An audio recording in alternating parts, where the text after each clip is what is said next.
Welcome, everybody. I'm Luann Fortune with Saybrook University in the Department of Mind-Body Medicine, and it is my great pleasure to welcome Dr. Ruthann Russo with us today. She will be providing a special program for us on acupressure, which you can use for your self-care. She is deeply qualified to be talking to us about that. She is a graduate of the Mind-Body Medicine doctoral program here at Saybrook, but she has multiple credentials, including her training in traditional Chinese medicine. She's been a licensed acupuncturist for 16 years. She currently serves as an adjunct professor for us in the department. Some of you may recognize her from some of your classes. She is a healthcare coach. She has served as a consultant. She has worked clinically. She has worked in the private and the public sector. And we are so delighted that she's here to work with us today. Welcome, Dr. Russo. All yours. Oh, thank you. Thank you for that wonderful introduction, Luann. And hi, everyone. I see some familiar faces and some of you who I don't know, so I'm really happy to meet you all. And we will go ahead and get started. I am going to begin by sharing my screen with you all.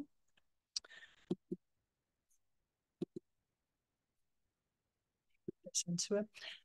And I'm going to try something a little bit different for me anyway. Usually once I have a PowerPoint, I leave the PowerPoint up for the entire presentation. But because some of the practices that we'll be doing together today will involve acupressure points in different parts of the body, I'm thinking it might be more helpful if when I'm demonstrating the points, I will actually unshare my screen and show that to you. So I'm hoping that will be a smooth transition back and forth. And if anyone's having any issues with that, just please go ahead and type it in the chat box and Luann will let me know.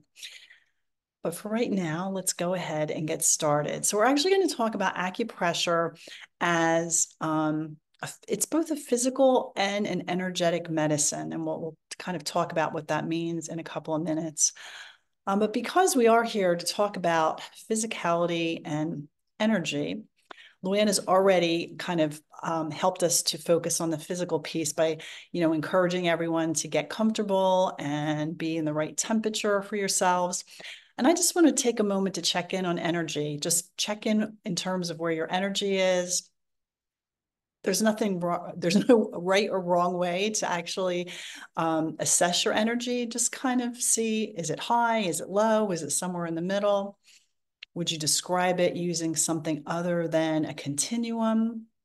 Just check in and just see how that feels for you right now.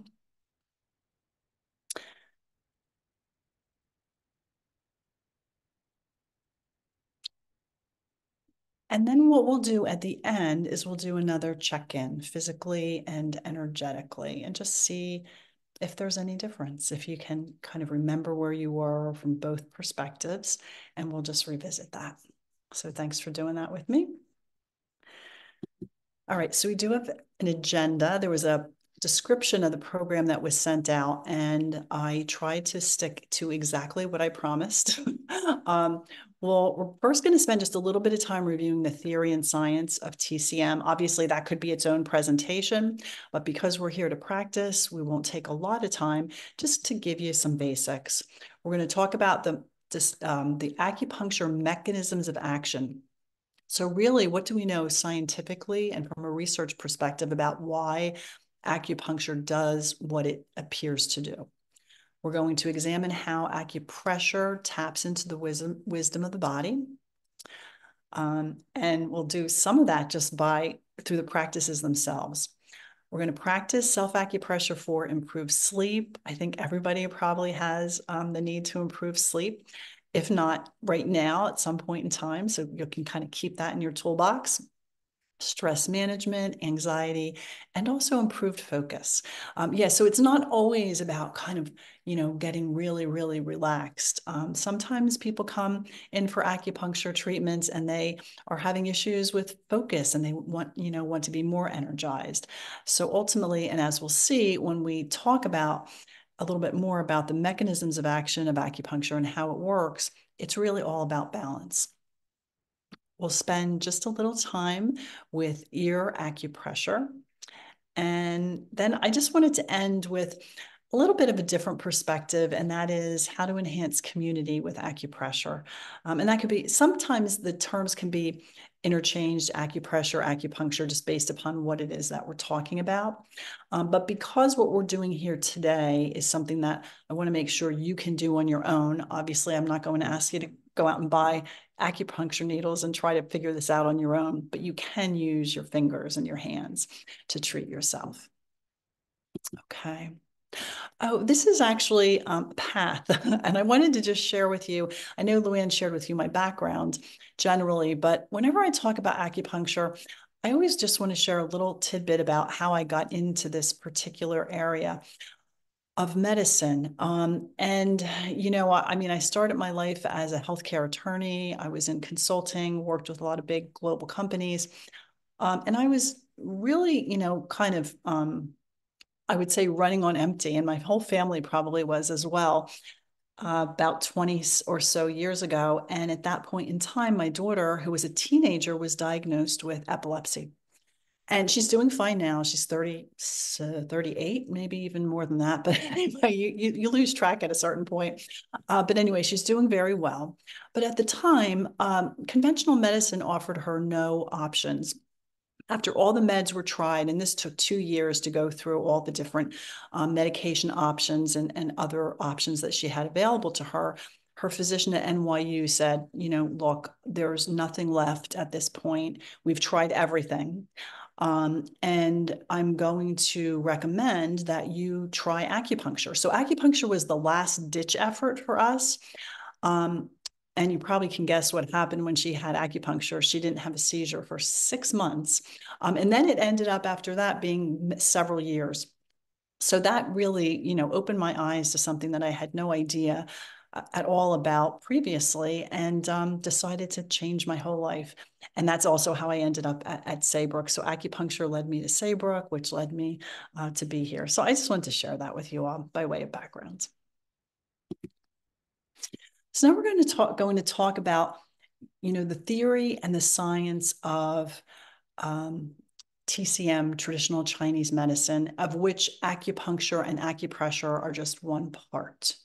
So everybody's seen this symbol, right? Everybody knows the yin yang sign, and it's quite common. I don't know, how many people, when they look at this, how many people think about what it really embodies and what it encompasses. So the yin yang sign is really at the core of all of TCM theory. It's the first thing you learn about in acupuncture school. And I mean, we studied it for months. The theory, the ancient texts that describe the concepts surrounding this. But if you look at this figure here, this black and white figure, what it really means is that we're looking at opposing opposites that are really turning into each other and contain parts of each other, right? So let me just explain that a little bit further. When you look at the yin yang sign, first take a moment and look over at the left-hand side. This is the black side. The heavy component of it, or the larger component of it, let's say, as opposed to the tail, is at the bottom. So this part of the yin yang sign it's the yin, it's the heaviness, the darkness, the solidness, the groundedness. It's the feminine component of all that is, right? And then the other side is the yang. And what you see there is that the thicker part, the larger portion, is at the top. And so yang is fiery. It's like reaching up. It's the hollow organs, and it's the masculine. And yet, even though these are opposites, they're connected, and they kind of almost flow into each other when you can see that little tail piece. And then the other thing you notice is that dot, the yin has a white dot, which means it contains yang.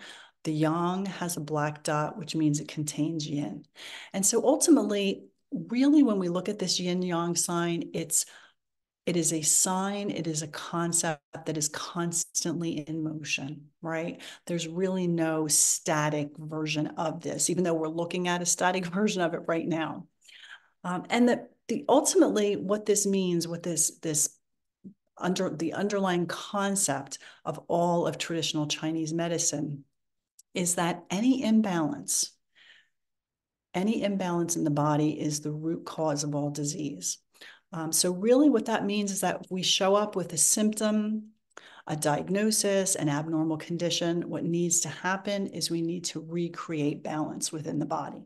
And that's essentially what's happening with acupressure and acupuncture. Another way to think of this is that instead of a perfect state of balance, because remember the yin yang are constantly in motion, even though we're looking at a static version of it right now. Instead of thinking about this as perfect, think about your own body related to this as having some healthy range of dynamic equilibrium. And so disease, again, on this kind of continuum or disorder occurs when that healthy range is exceeded on one end or the other. So hopefully that's a helpful and by way of background. Now, just a little bit more about the concepts of acupuncture and acupressure. So how does this work anyway? The way that acupuncture works is that in TCM, we view the body as having a series of meridians. And so all the lines that you see running up and down the front and back of this particular figure, each different colored line represents a meridian. And that meridian carries energy.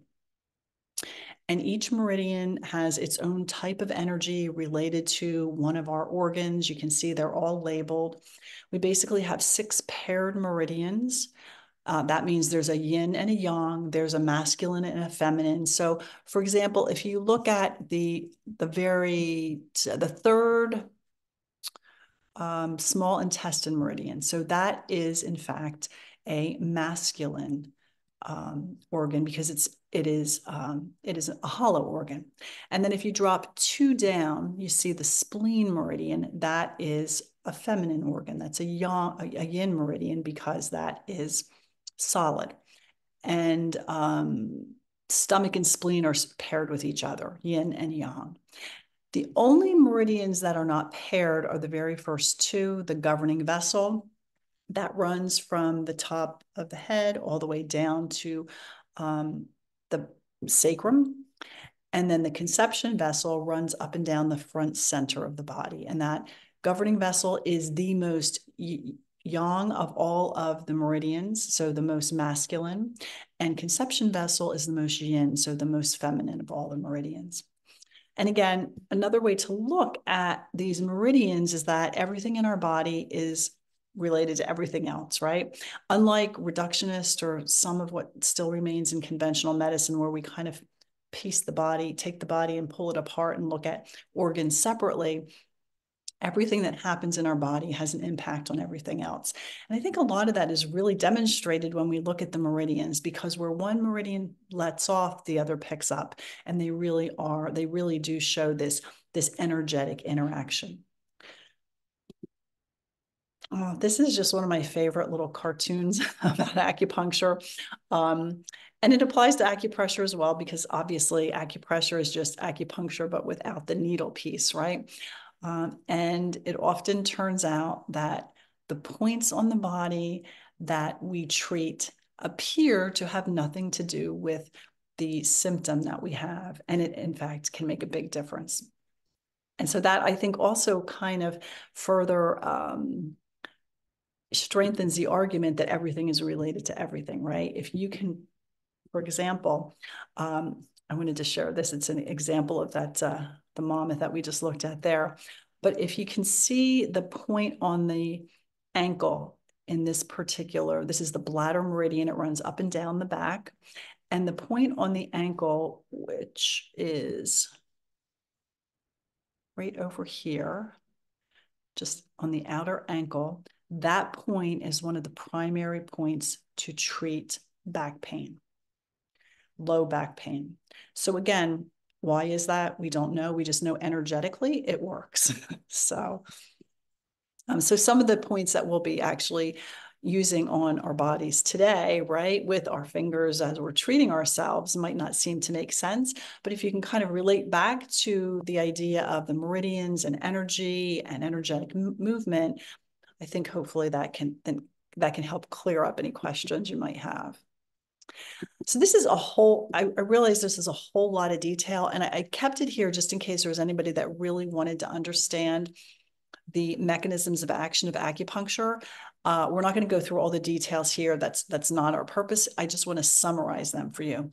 So acupuncture mechanisms of action, basically the primary kind of overarching mechanism of action is that acupuncture, like a lot of mind-body interventions, right, activates the parasympathetic state. Bottom line.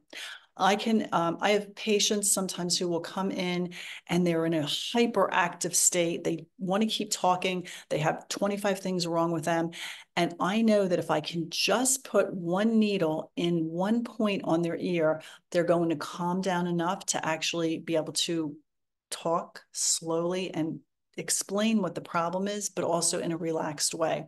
So oftentimes I start, and that's because it's shifting that patient into the parasympathetic state. Just one point. But anyway, so that's kind of the overarching. But then what we also know is that when you actually have acupuncture needles inserted for at least 20 minutes, what happens is there are endorphins that are released. Everybody loves, endorphins are great, right? The feel-good hormone. Enkephalin, serotonin are oftentimes generated. So enkephalin's great for inflammation, and it also inhibits cortisol production. Now, that's all acupuncture. Doesn't necessarily carry over to acupressure. So I did want to share with you some of the research in terms of acupressure. And what we know from the published research is that acupressure actually decreases cortisol production and triggers the relaxation response. So again, we're talking parasympathetic state.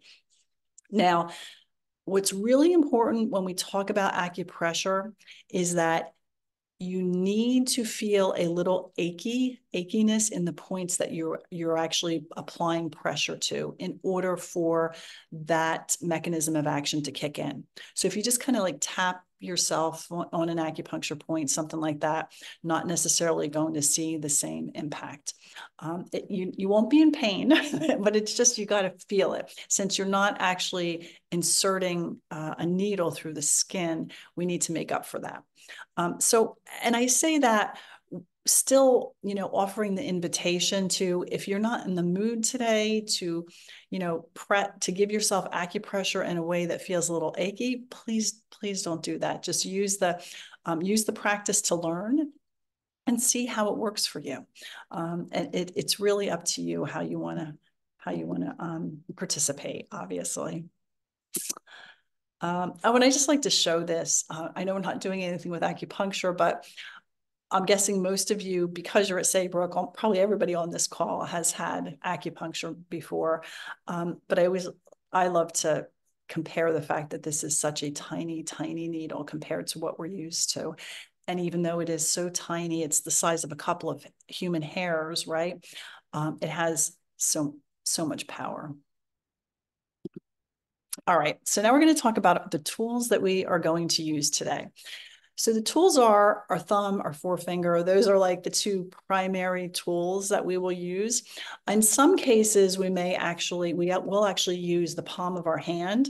And in some cases, we'll have an option to use all of these four fingers, okay? And I also just wanted to share this with you. We'll actually have an opportunity to do this today because you don't all have these things available to you, but I did want to share that there are tools. So this little acupressure stick here, the silver stick on the left-hand side, I think you can get those on Amazon. I mean, I've used them, but honestly, I find that my fingers work just as well. Some people prefer this. And then on the right-hand side are ear seeds. I don't know if anybody's ever heard of ear seeds. You can buy like 600 for $5.99 on Amazon. These are placed, as you can see, in the lower right-hand quadrant. These are placed at different points on the ear. Now today, again, we're going to use just our fingers to provide an acupressure treatment. Even though you can place, and I do want to be clear if anybody has an interest in using these seeds, even though you can just place them on the ear and think, go about your business and it's actually going to have an impact. It turns out that if you want these seeds to work, you have to press them. You have to, and you have to do it on, if you leave them in for a couple of days or over the course of a day, you need to provide pressure from your fingers, and you can kind of feel that it's a pretty good achiness because of the seed itself. And you've got to hold that for a minute to 2 minutes and have, a little bit of achiness in order for this to actually work. It's not just a matter of like sticking a seed on your ear. And sometimes today we will actually talk about locating a point. And if you ever hear this, I wanted to share with you the highly scientific way that we measure things in acupuncture. So we use our fingers, and we actually use the fingers of the patient, or we kind of guesstimate about the size of the finger. I don't actually ask patients to put their fingers all over their body, but I look at their hands and I kind of compare them to mine. And if they're the same, then I know I can use my own fingers. If it's someone who has much larger hands or much smaller hands, then I know I need to consider that when I am measuring. So acupuncture and acupressure points are actually identified in the ancient texts based upon where they are in relation to different body markers. So for example, there's a point that is 3 sun. So it's all four of 3 sun is all four fingers, 3 sun under the knee. And so you come to the bottom of your knee and you see where your pinky is then, right, in terms of those four fingers, and then just a little to the outside of your tibia bone is where the point would be. We'll do a couple today. We're actually going to do PC6, which is the pericardium 6 point, which is also 3 sun, and it's just under your wrist. But we'll go through that together. But I just wanted to share this with you. If I happen to use the term soon, you know what it means, kind of. Anyway, like I said, highly scientific. But I do love these ancient things that remain today. Here we are still using our fingers to measure where a point is. All right. So the first thing that we're going to do, so this is our first practice. So everybody just, get kind of comfortable, make sure you're in a place where you can maybe spread out if you want to put your hands in front of you, or whatever is most comfortable for you. Now, I will tell you, I'm going to demonstrate the points, but the points on the feet, I'm not going to do. That's something that if you choose to take off your shoes, I'm not going to put my foot on camera. I can't bring myself to do that. So I'm going to trust that you can find that point. And if you're having trouble, you can type it in and Luann will let me know. So this is one of my favorite set of acupuncture points. So over on the left is point large intestine 4. And I've included both the Chinese name and the English translation. So they all have these beautiful translations to them as well. So this is LI4, or large intestine 4, and this is a yang meridian. And on the right is liver 3, and this is a yin meridian. So this is called the 4 gates treatment. And I actually sometimes have patients who this might be the only treatment I give them, especially patients who are very, very afraid of needles, who are coming in for the first time, and they're anxious and stressed out. Sometimes this sole treatment can be enough for them. So the way that you find these points, I'm going to take this off for just a second. So hopefully everybody can kind of, remember we're talking about a point that is between our finger and our thumb and our forefinger. And then the other point is between the big toe and the second toe. But let me just make sure. Okay. So I thought it might be easier to actually look at a human hand. So the point is right here. What you're going to do is you're going to find the bone that is in this webbing area that comes right down off of your forefinger, about the middle point of that bone. And that is where your point is. So hopefully everybody can see that. Now, I think it's probably not best to hold your hands up. Please find a way that is most comfortable for you. So perhaps it's taking your hand and just lying it in front of you. So I'm doing that here, and I have my thumb on the point. So again, just take a moment to find the point. You can drop down from the bone right off of your forefinger, perhaps. I find that with most acupuncture points, they are in what I call the natural hills and valleys of the body. So you can kind of run your finger, like if I do this, if I run my finger from my knuckle here, I'm going to stop in the natural divot or the natural point. Luann, So, is Ruth, that, yeah. yes, there's a question, and it's whether or not we'll be doing both hands and both feet. Oh, that's a great question. Yes, we will. Uh, well, likely only one at a time, although I can tell you that I actually do this particular point, liver three, large intestine four. I do this point on my hands. Like, I don't even know if you can see this, but right now I have both of my thumbs on the spot. And I do this when I'm at the dentist because I do not use Novocaine. I have a bad reaction to it. And I've even done this for root canals. And I am actually pressing on this particular point, which is also used as the primary pain point of the body.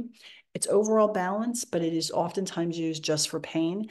And if I can press in a really achy way on both of these points while I'm in that dentist chair, I can actually get through a root canal because I've done it.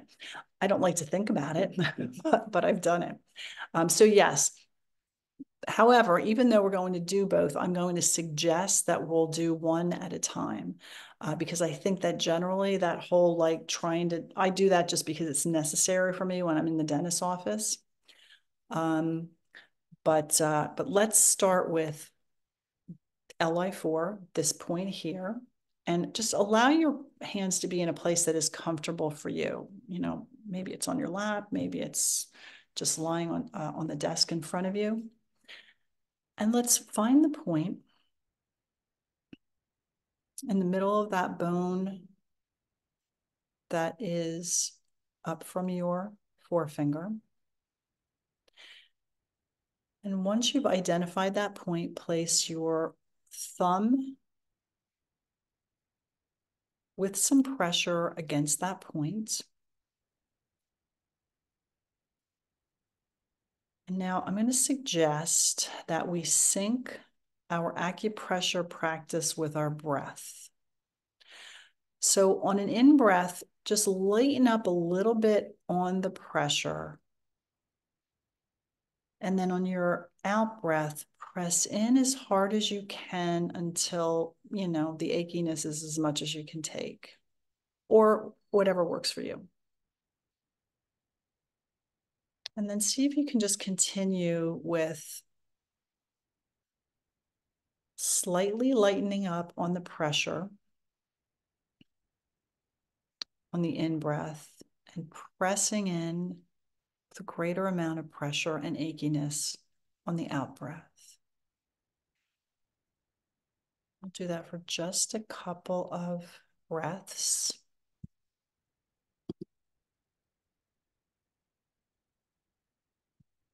Just continue with the pressure. So now continue to breathe. And we'll use about 10 breaths, but leave the pressure at a level that is achy that you can actually live with. And yeah, and it's interesting because I do see in the chat there's a question about left versus right, more sensitive or less sensitive. It's very common actually to have one side versus the other to be more sensitive than the other. Doesn't necessarily mean anything. It's just pretty common. Okay. Now, generally, I would suggest that we want to do this for about 2 minutes. We're not going to have enough time. We'll only get to do a couple, like 2 points if we do 2 minutes on each side. but you should still see some impact based upon how long you have been pressing on this point. And now I'm just going to invite you to let that go. Just lighten up on the pressure and remove your finger from that spot and just take a moment to notice what's going on for you, just with that one point. And it might not be much, or it might be a lot. They're both good. It's all good. And now I'm going to invite you to whichever hand you were actually pressing before. Now I'm going to invite you to do the same on your other hand. So find that point, drop into that divoted area, and using probably your thumb, I think that's where you'll get the best pressure. Press in. Let's take a moment to sync with our breath. So initially it's lighten up slightly on the in-breath, and then press until achy and you can't take it anymore, or whatever works for you. And then again, just syncing this initially with your breath, lightening up on the in-breath, pressing on the out-breath.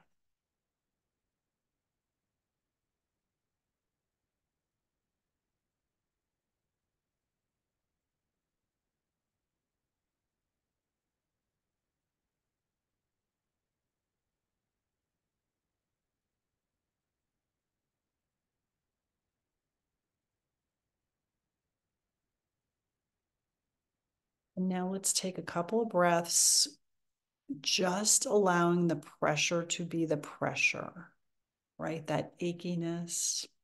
And again, please don't push yourself past something that isn't working for you. If you can manage the achiness through about 10 breaths, that's a good treatment.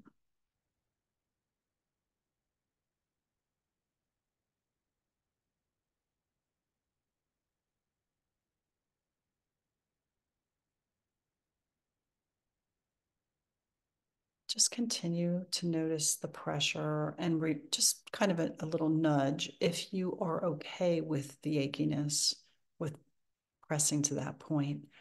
Are you remembering to do that?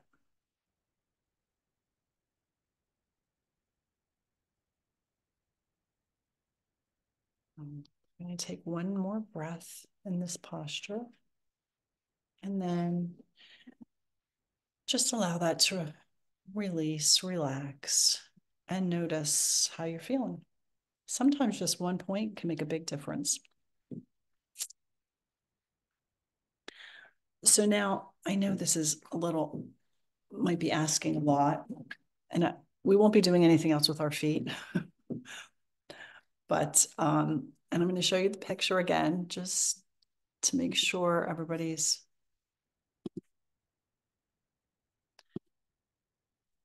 So this is the point over here on the right, liver 3.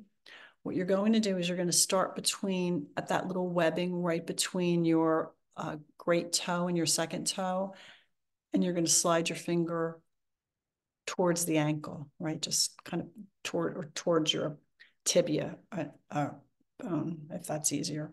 So just slide it up, and you're going to fall into a divot, right? You're going to fall into the place where that point is for you. And so once you've found that,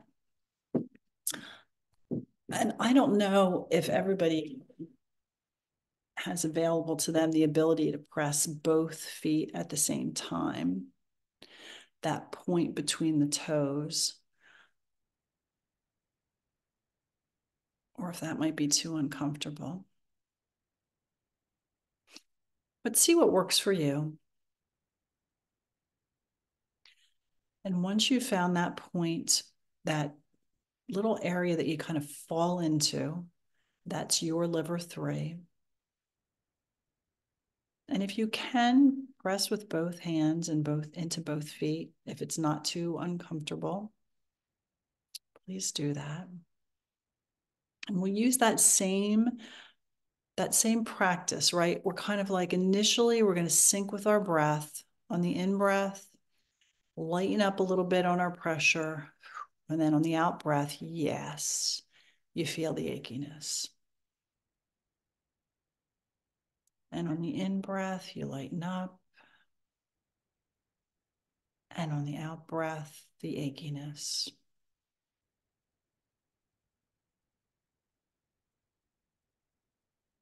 One more breath where you're lightening up and pressing.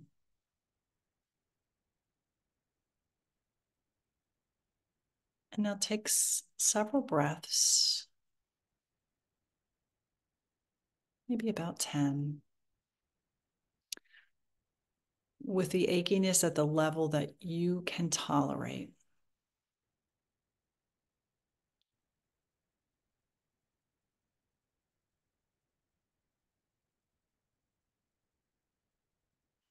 And again, just notice your breath and notice the achiness. Just check in with yourself if you're kind of keeping it at a consistent level.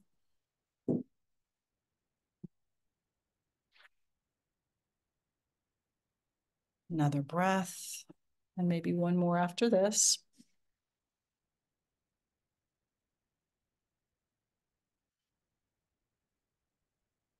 And now lighten up. Just allow your fingers, your thumbs.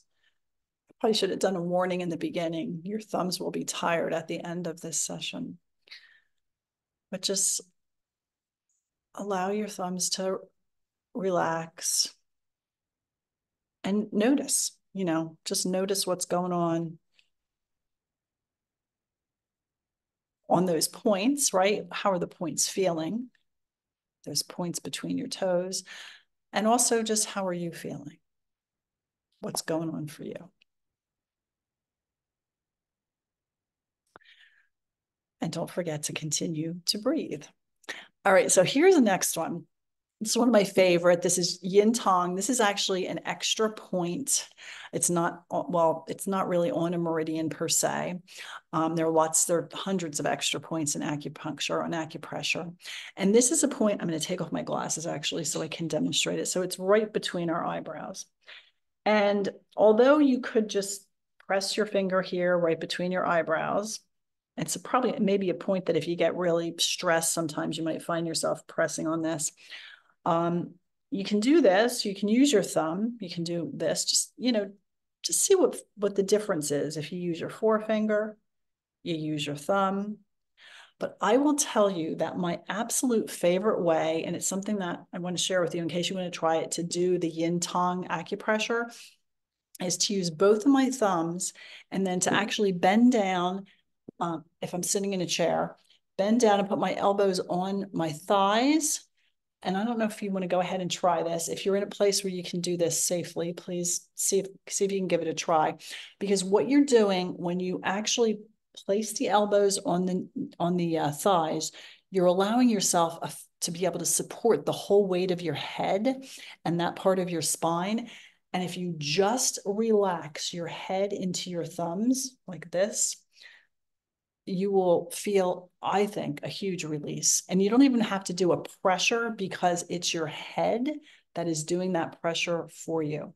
So, and if that doesn't work, if you can't bend all the way down, maybe you're not on a good seat. The other option is to put your elbows on your desk and just, oh, you know what? I wanted to, anyway, to put your elbows on your desk and just allow your head to hang.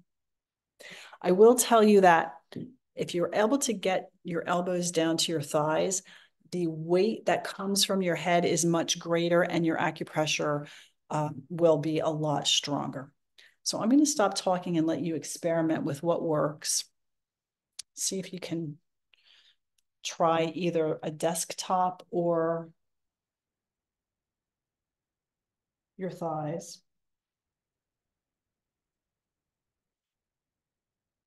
I'll just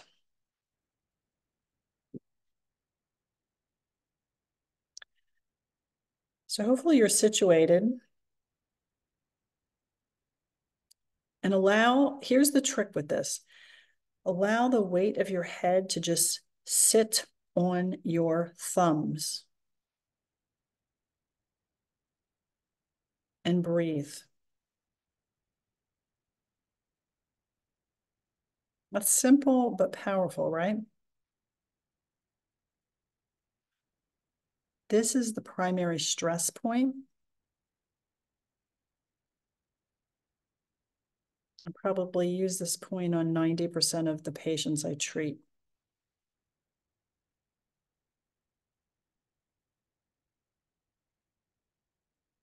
And just continue to breathe and allow that weight of your head and neck to be supported by your thumbs and your forearms.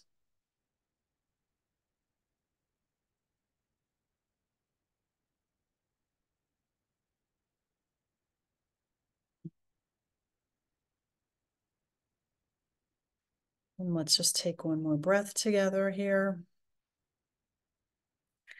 Now, I'm going to suggest that you not just pick up your head quickly.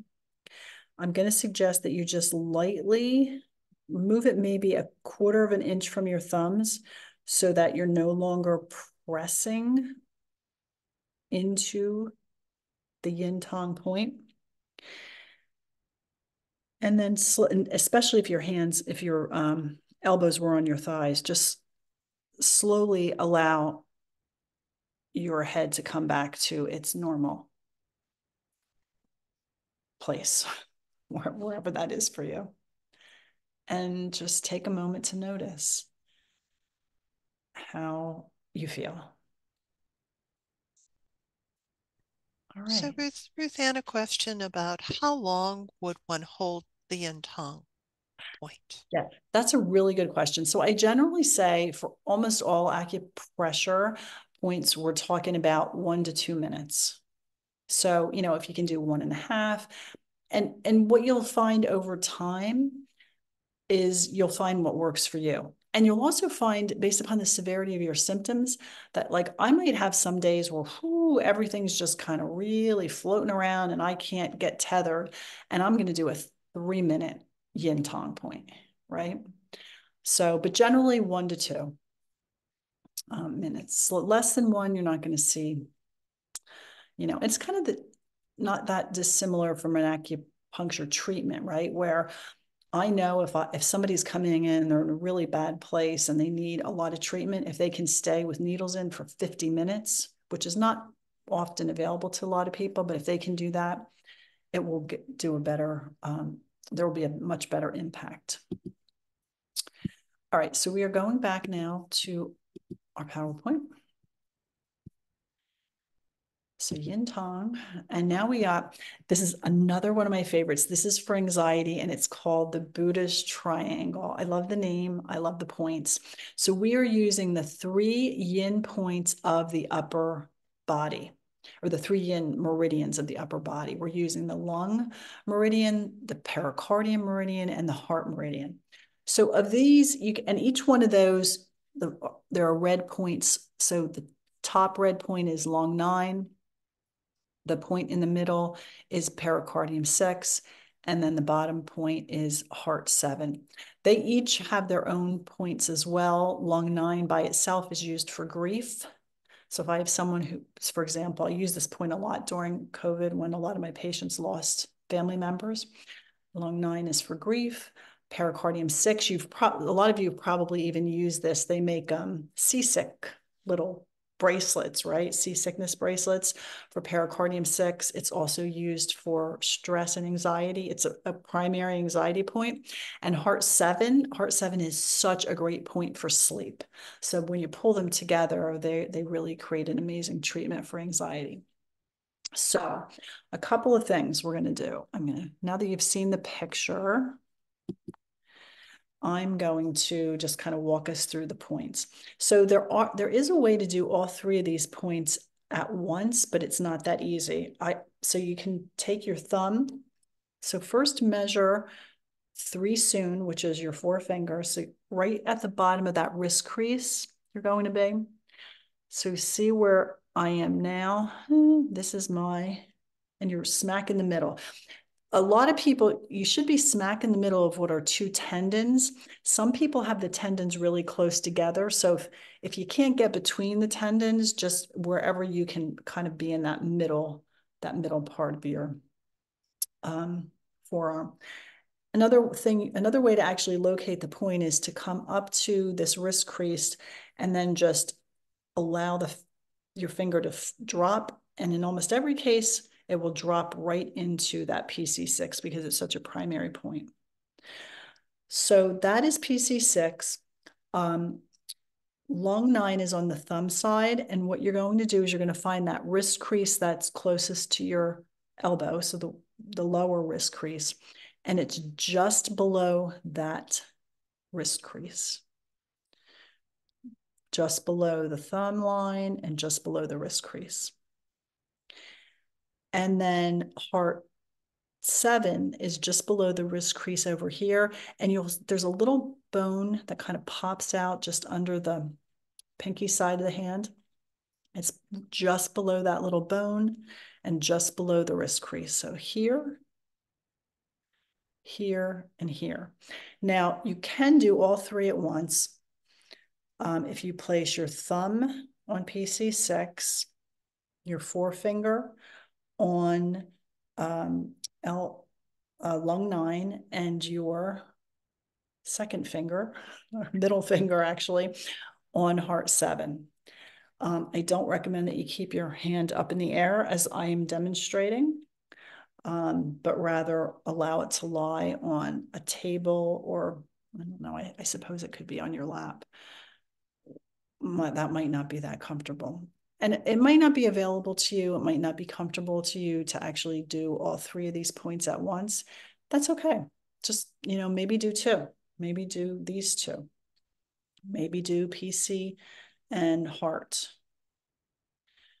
Just see whatever is available to you, whatever you'd like to work with. Just allow yourself to begin the acupressure process. I'm going to put the points back up since I do not have my fingers, and I'm not going to keep my hand on the screen. So just in case you need another guide, there you go. And let's just go ahead and sync this acupressure practice with our breath. In breath, lighten up a little bit. The out breath, some achiness. And I know it's a lot. If you're doing all 3 points at once, it's a lot. It may not be the best way for you to go. So please just, pick one. Lighten up on your in-breath. Press till achy on your out-breath.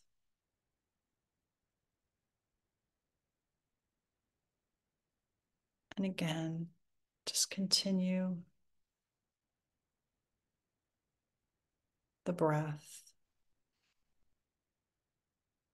And now take about 10 breaths with the level of achiness that you can tolerate in your pressure.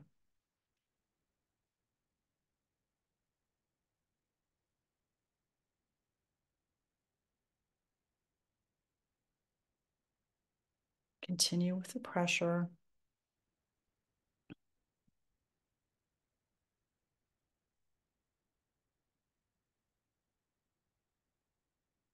Continue with your breath. Continue, again, if it's available to you, to the level of achiness that is available.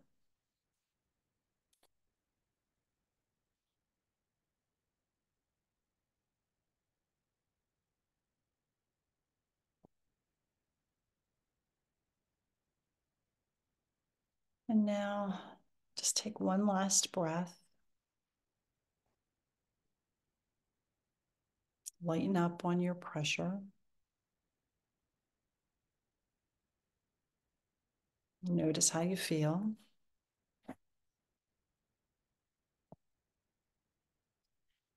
And ideally, if we had even more time, we would actually do that same practice on the left. But you'll still get benefit. There's actually several different types of acupressure and acupuncture practice where the sides are treated individually or independent of each other. So it's not like we're creating an imbalance here. It's something that you can come back to if you decide you'd like to do that same practice on your opposite side. But I just like to be able to share a few of the other points with you. This is just another view of those 3 points that we just looked at. So if you want the copy of the PowerPoint from Luann, please just let her know. So this is a point for sleeping difficulties. It's actually another extra point, and I love the name of it, On Me On. I love the English translation is actually peaceful sleep. So if you take your forefingers and you go behind your ear and you find that bone, there's a big bone right behind your ear. And then you allow your forefingers to drop right below the bone, just right below that bone, you'll go into another kind of divot, right? One of the hills and valleys of the acupuncture points in your body.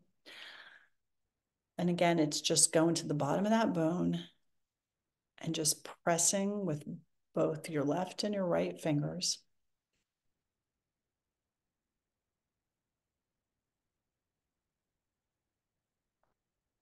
And again, we're going to do the same thing that we've been doing, which is initially lighten up a little bit on your in-breath.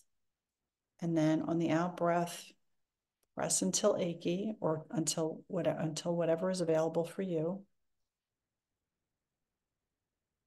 Lighten up on the in-breath. Press until achy on the out-breath. Maybe do that lightening up 1 or more breaths.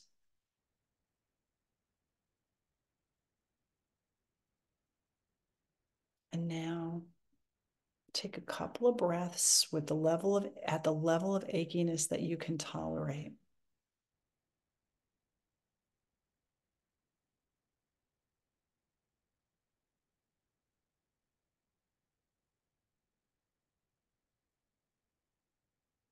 And just continue to press at the level of achiness that works for you.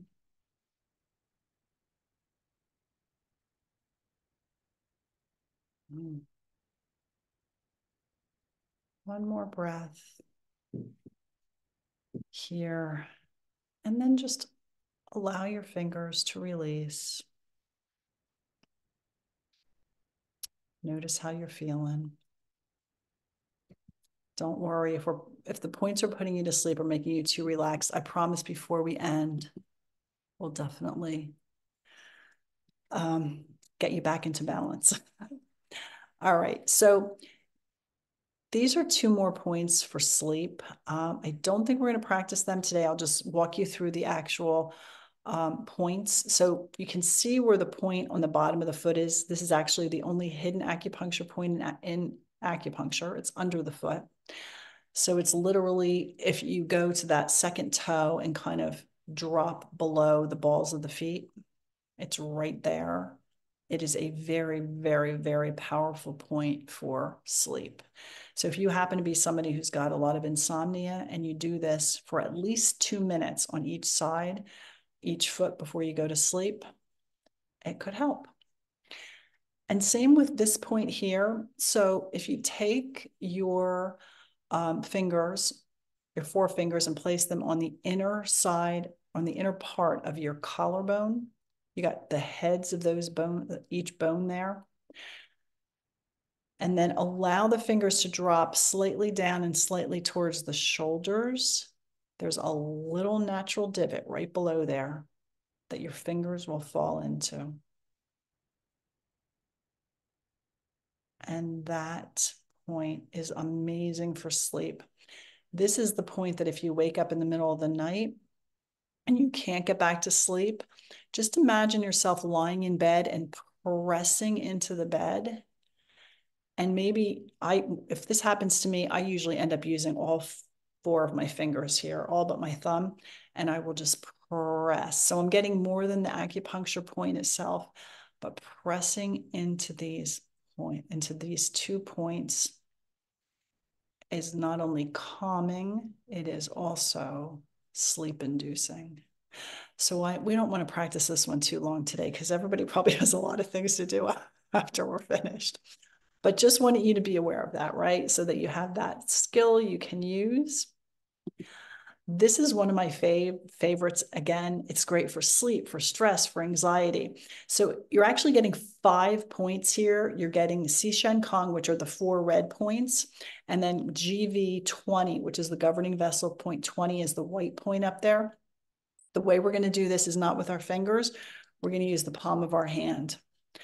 So first start out with your forefinger at the highest part of your ear. Follow that up to the middle of your head. And where you land is GV20. That's that white point. So remove one hand and allow your finger to remain on the white point. And then take the palm of your hand and press it over that top part of your head. And then place the other hand over that hand and press.